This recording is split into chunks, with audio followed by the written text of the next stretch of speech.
Goeiedag almal, ek hoop het gaan sommer baie goed met elkeen van julle op hierdie geseënde donderdagoggend en wees gegroet in die lieflike naam van Jesus Christus. Eerstens 'n geseënde 2026 vir elkeen. Mag hierdie jaar vir julle 'n jaar wees van deurbrake, 'n jaar wat jy net kan getuig en 'n jaar wat gevul is met vreugde en met vrede in oorvloed van ons hemelse Vader. Ek wil met julle 'n kort woord deel vandag. En ek wil vir jou vra, wat gaan jy saam met jou hierdie nuwe jaar invat? Wat is in jou tas wat jy saam met jou gaan vat hierdie nuwe jaar? Gaan dit wees die ou dinge van laas jaar? Dinge wat jy net eintlik wil vergeet, dinge wat nie saam met jou hoort om hierdie jaar binne te gaan nie.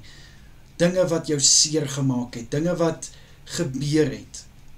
Of gaan jy hierdie jaar begin met iets niets, om 'n nuwe begin te maak, nuwe geleenthede na te jaag, om liefde en vreugde en vrede en vriendelikheid en sagmoedigheid, goedheid na te jaag, die vrug van die Gees natuurlik, waarvan ek nou praat, want kind van God, sal ons nie eerder hierdie jaar, 2026, wil leef met soveel liefde, liefde om verander te gee, liefde om uit te straal, vriendelikheid, ek meen my boete en sissa, vriendelikheid kost niks, om vir iemand net 'n vriendelike woord te sê, ja, jy kan daai persoon se dag maak, en dat ons ook kan daai vreugde wat nie uit jou kop uitkom nie, vreugde wat hier uit jou hart uitkom, om daai vreugde te hê vir 2026, dit is waarmee ek graag my tas wil vul vir 2026, maar as ons nou bietjie terugkyk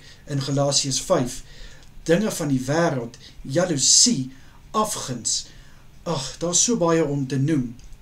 Wil 'n mens dit saam met jou dra in 2026? Nee, ek dink nie so nie. Kyk, ongelukkig kan ons nie hierdie dinge vermy nie, dis dinge wat gaan gebeur. Maar, ons kan keer dat dit plek maak in die tas wat ons saam met ons vat in 2026. Dit gaan dalk daar lê by jou, dis iets wat ons nie kan vermy nie, maar ons kan kies, gaan ons dit in ons tas laai, of gaan ons dit net een kant toe skop? Dat ons eerder kies om ons tas te laai met die vrug van die Gees, as wat ons tas gaan laai met die vrug van die vlees, of wat sê ek als my boete en sissa? Kom ek bid vir ons. Vader, baie dankie vir die voorreg wat ek het, om hierdie nuwe jaar saam met my boete en sissa te kan begin.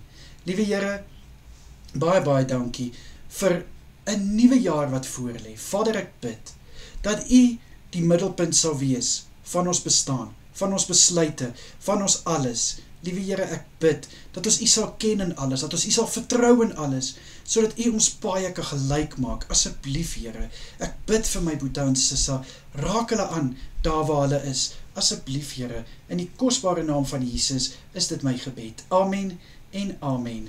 Mag julle elkeen 'n baie lekker nuwe jaarsdag hê. Geniet sommer net die dag, die van julle wat nog met verlof is, geniet dit, en ek is binnekort weer terug met woord vir die dag. Totsiens julle, wees geseënd.